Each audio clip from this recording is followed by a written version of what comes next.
Talking with Smith County Precinct 4 Constable Josh Joplin. We spoke with him earlier this morning about road conditions. He joins us live again this afternoon. Constable Joplin, what are conditions like now, probably about 3-4 hours after we spoke with you earlier today?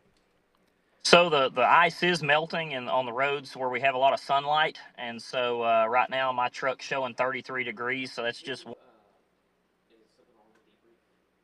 really mean that it's that most of these roads, even though they have some of them have cleared up, are major highways. There's still a lot of water on the ground, which means it's going to freeze tonight. So when that does happen, we're going to be right back into the situation that we're in right now.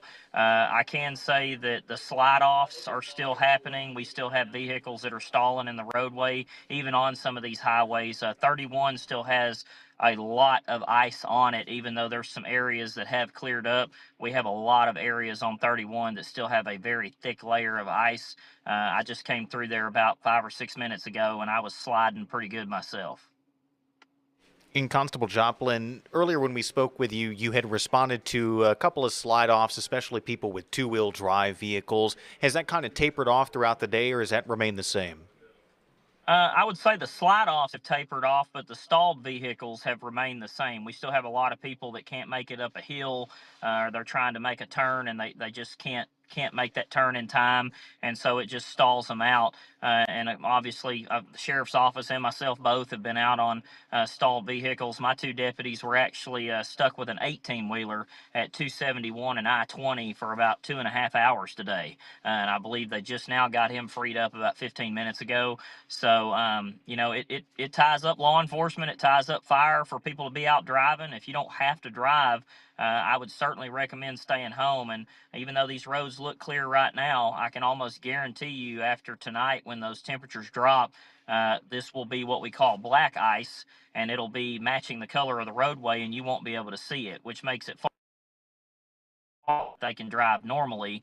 And then we're going to have more slide offs and more stalled vehicles. So I would say that tomorrow afternoon is probably going to be the earliest that you're going to see some of this free up, and probably into Wednesday.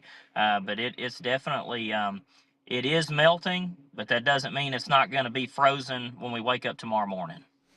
And you make a good point there. I know a lot of more people are getting out on the roads now because they see the ice melting. They see it looking more like water than ice. But don't get too bold, and think about where you're going and when you're going to be coming back, because once we get into the night and we get down way lower than the temperature we have right now, as you mentioned, that stuff's going to freeze back over. We may end up with kind of a cobblestone ice situation, which could cause even more problems come tomorrow morning, to possibly pop your tire when some of that refreezes out there. So, Constable Joplin, appreciate you updating us. Thanks for the information. Be careful out there.